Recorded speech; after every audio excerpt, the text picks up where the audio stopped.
Hello. Made through 1C. Now let's talk about confidence and how it impacts your team.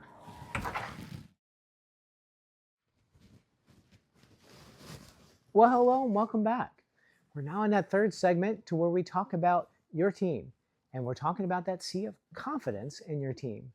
Now, I've been in many organizations that have built up people's confidence, but also kind of chipped away at it. But it's also the people on the teams that help bring that back. It's the people that help drive that confidence forward. Each team member that I've worked with has helped build confidence not only in themselves, but their team members and myself as a leader. And when I think about those opportunities, I I'm happy that I've worked with some great individuals because that confidence that I can tell the story, that I can lead them to some great measures, I can lead them to some great outcomes. That I'm very thankful for that because without that confidence, I don't think I could have done everything that I've done in my career. And so this week's story is about the confidence that was built when I was at HealthSpring. And I kind of hinted that along the way from we went to organization to leader and now to team. And I can share that at HealthSpring, my team started out small. It was just me. And for me as a team, we looked at data and we looked at data for how things were as an organization. And when I started, it was just at our Living Well Health Center. And that data story had to be told to where we were making a difference in people's lives that were on Medicare and Medicaid. And for those individuals, the average doctor's visit was 6 minutes. We wanted to turn it into 20. And so what we had to do was show the data that said this was a better experience for people that were on medications. Maybe they had 10 or 11 of the medications. 6 minutes is not long enough. How can we do that to where we can improve care for those individuals so that they can make a difference in their lives, but also make a difference in the quality of care that they received later in life? So we had to show all of that data. And as I started out, I had to help tell some of that story with the data that we had. Remember, last week's story is about a leader having confidence in me to understand data. As I was in HealthSpring, it was on delivering on that data. Now, as we showed that, we opened up one Living Well Health Center. We showed the growth and progress there. We then opened up 2 and 3. As we opened up more, it also gave me the confidence to say, hey, we can do this better, we can do this faster, and the money that we make as an organization can go back into the care, but also make money for the organization. The key for us was really on some of those measures, not only financially, but the confidence in the team to deliver that level of care, even though we're taking longer with each of the patients. Remember, I said that our team was only a team of 1. Within a few months, we realized that we needed a team of trainers. That team of trainers then added on to my team, again, that team of 1, because we had to train on the systems in order to improve the measures. So that team of 1 then became a team of 2, then became a team of 3, and we took out training. Not only measurement, but we took on training. And that training then turned into, okay, what can we do globally at HealthSpring so that the confidence continued to build? And remember, every week that we've talked about confidence, it's a build process. So with that confidence, we've had confidence, and my leaders show confidence in me so that we can continue to build a team and a few teams to talk about data and to talk about training. And so they kept on showing that they had confidence in me as an individual so that we can continue to grow.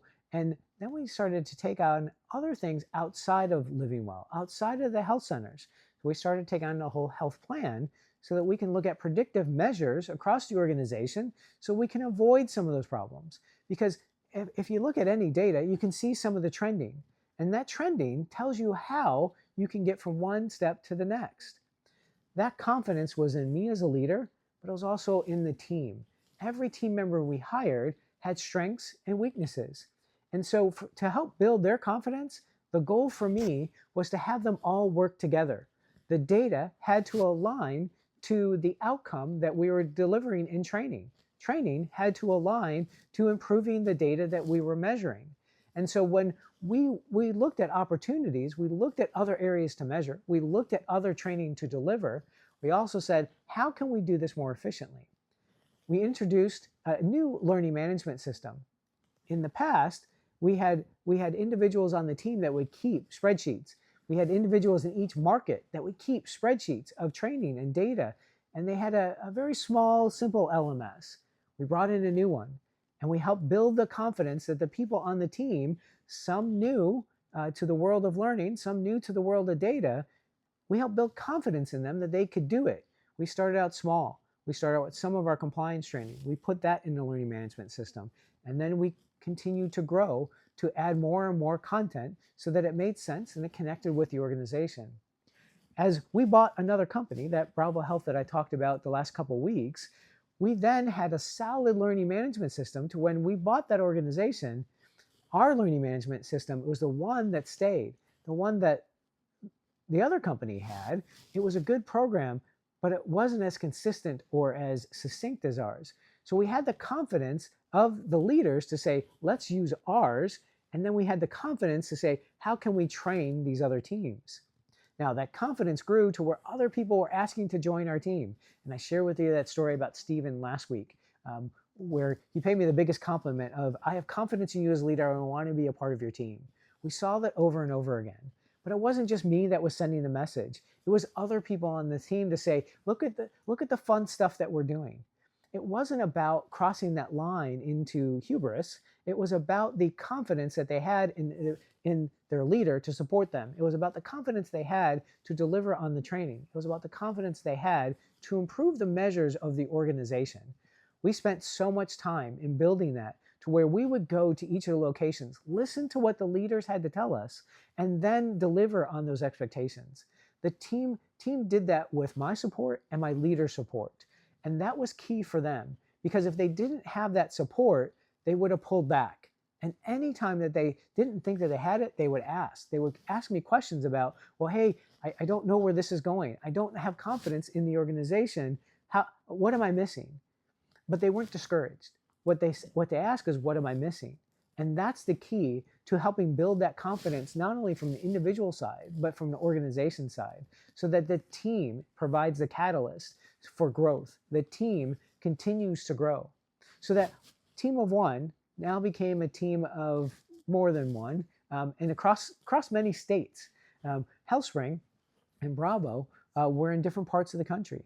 HealthSpring was more in the south of the United States, southeast a little bit, Tennessee, Texas, Alabama, and Bravo was in the northeast, in Baltimore, in Pennsylvania. So when we think about the growth that we had as a team, it was based off of the individuals that were a part of it. And that team really brought strengths and supported each other. And it didn't matter where they lived or where they resided. They worked together to build that confidence to deliver not only expectations for me as the leader, but as the organization as far as what else we need to check off. The great thing is that we also had confidence to when CMS or any other auditing body would come in, we had confidence that we can help pass those audits. We had records in the learning management system that I mentioned earlier. We had the data to show that our measures, our actions and measures were making a difference. And then we helped to help others tell that story to where even if we weren't in the room, we had others telling a similar or the same story. Remember when I mentioned that we went out to other parts of the organization and met with people and listened to what they had to say? That was key, because what that said is that we were in tune to their business. That brought more business and more confidence in our team to deliver on new learning assignments, on new measures, and they asked us for advice on areas to improve. We were their partner, and that partner ability builds confidence in your team, but also builds confidence for the organization to make improvements. So here are things, and ask yourself, how do you connect? How are you connecting with your partners to help build confidence for your team? Now, are you sending your team out to whether it's virtually now or in other aspects? Are you sending them to connect with your partners? Ask your partners and the leaders that are associated with those teams, ask them if you're doing that. Ask them how you can do more of that.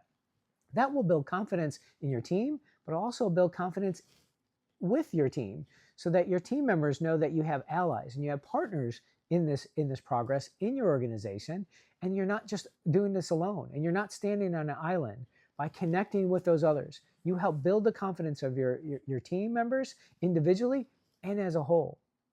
Also ask how they're going to measure your success and your partnerships so that that confidence can grow in your area and not just you as a person, so that that confidence goes beyond where you wanted to show results and goes to how you can help them deliver on their expectations and grow the confidence in their teams.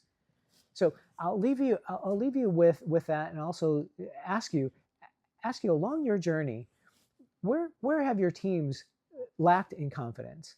What was your role in helping rebuild or reform that? Have you thought about just giving up at some point because you lack the confidence and you lack the growth?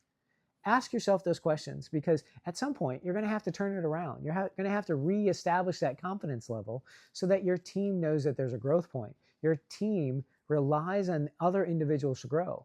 And at times it may only feel like it's just your team that has the confidence in what they can do, but the stories you can tell with the data, with your partner's help, that's when you build confidence back with the individuals. So thank you again. I look forward to our conversations next week. Send in those questions, and we'll talk more about confidence in your organization. Have a great day.